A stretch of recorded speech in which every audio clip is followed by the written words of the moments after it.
This is Audible. Random House Audio presents Ready Player One by Ernest Cline.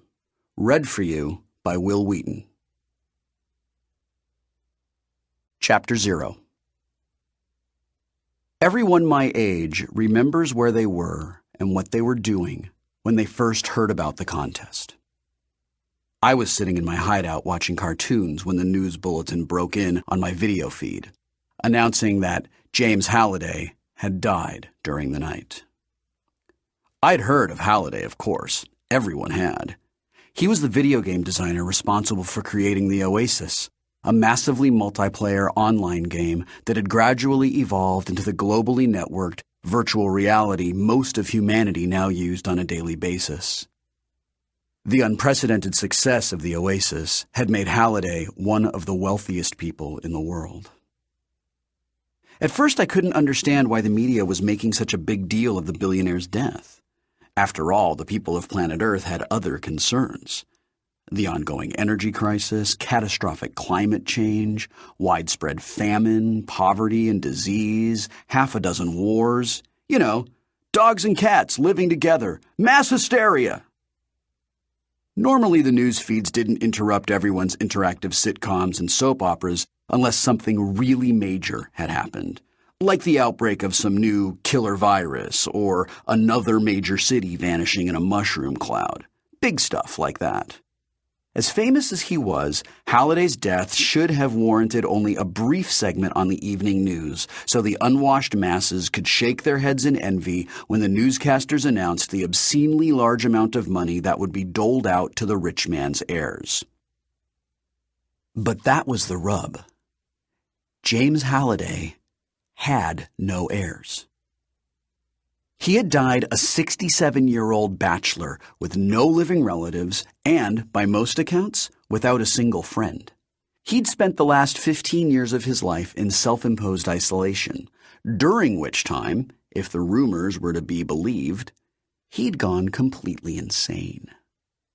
So the real jaw-dropping news that January morning, the news that had everyone from Toronto to Tokyo crapping in their cornflakes, concerned the contents of Halliday's last will and testament and the fate of his vast fortune. Halliday had prepared a short video message along with instructions that it be released to the world media at the time of his death. He'd also arranged to have a copy of the video emailed to every single Oasis user that same morning. I still remember hearing the familiar electronic chime when it arrived in my inbox just a few seconds after I saw that first news bulletin. His video message was actually a meticulously constructed short film titled Anorak's Invitation. A famous eccentric, Halliday had harbored a lifelong obsession with the 1980s, the decade during which he'd been a teenager, and Anorak's Invitation was crammed with obscure 80s pop culture references, nearly all of which were lost on me the first time I viewed it. The entire video was just over 5 minutes in length, and in the days and weeks that followed, it would become the most scrutinized piece of film in history, surpassing even the Zapruder film in the amount of painstaking, frame-by-frame analysis devoted to it. My entire generation would come to know every second of Halliday's message by heart. Anorak's Invitation begins with the sound of trumpets, the opening of an old song called Dead Man's Party. The song plays over a dark screen for the first few seconds, until the trumpets are joined by a guitar, and that's when Halliday appears. But he's not a 67-year-old man ravaged by time and illness. He looks just as he did on the cover of Time magazine back in 2014. A tall, thin, healthy man in his early 40s with unkempt hair and his trademark horn-rimmed eyeglasses. He's also wearing the same clothing he wore in the Time cover photo, faded jeans and a vintage Space Invaders t-shirt. Halliday is at a high school dance being held in a large gymnasium. He's surrounded by teenagers whose clothing, hairstyles, and dance moves all indicate that the time period is the late 1980s. Careful analysis of this scene reveals that all of the teenagers behind Halliday are actually extras from various John Hughes teen films who have been digitally cut and pasted into the video. Halliday is dancing too, something no one ever saw him do in real life. Grinning maniacally, he spins in rapid circles, swinging his arms and head in time with the song, flawlessly cycling through several signature 80s dance moves. But Halliday has no dance partner. He is, as the saying goes, dancing with himself. A few lines of text appear briefly at the lower left-hand corner of the screen, listing the name of the band, the song's title, the record label, and the year of release, as if this were an old music video airing on MTV.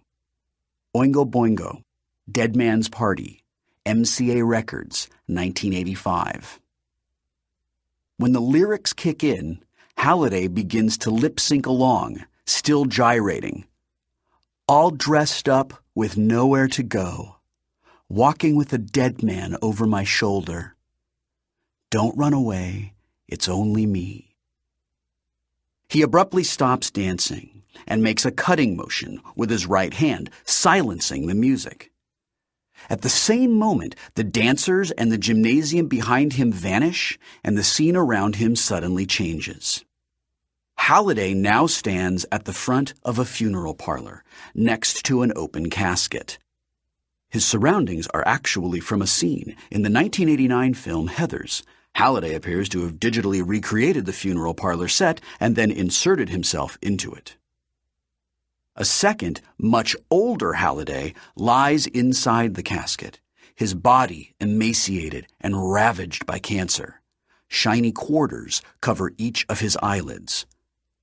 High-resolution scrutiny reveals that both quarters were minted in 1984.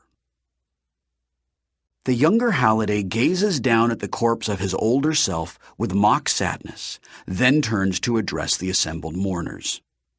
The mourners are actually all actors and extras from the same funeral scene in Heathers. Winona Ryder and Christian Slater are clearly visible in the audience, sitting near the back. Halliday snaps his fingers, and a scroll appears in his right hand. He opens it with a flourish, and it unfurls to the floor, unraveling down the aisle in front of him. He breaks the fourth wall, addressing the viewer, and begins to read.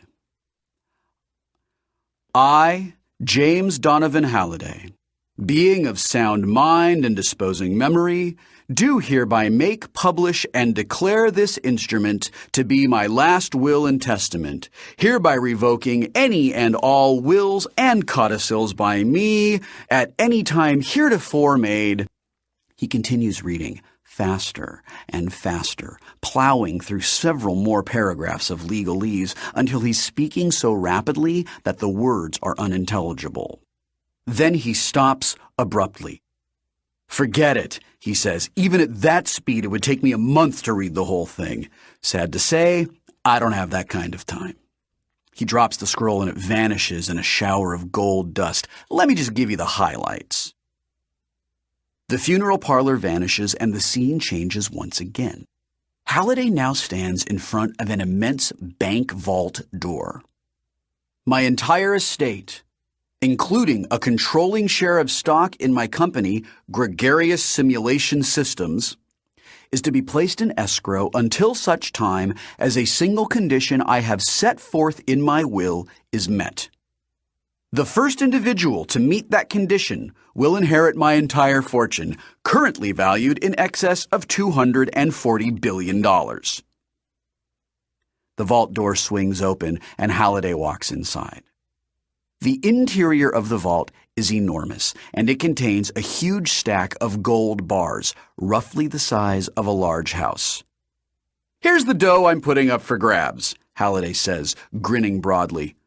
What the hell? You can't take it with you, right? Halliday leans against the stack of gold bars, and the camera pulls in tight on his face. Now, I'm sure you're wondering, what do you have to do to get your hands on all this moolah? Well, hold your horses, kids. I'm getting to that.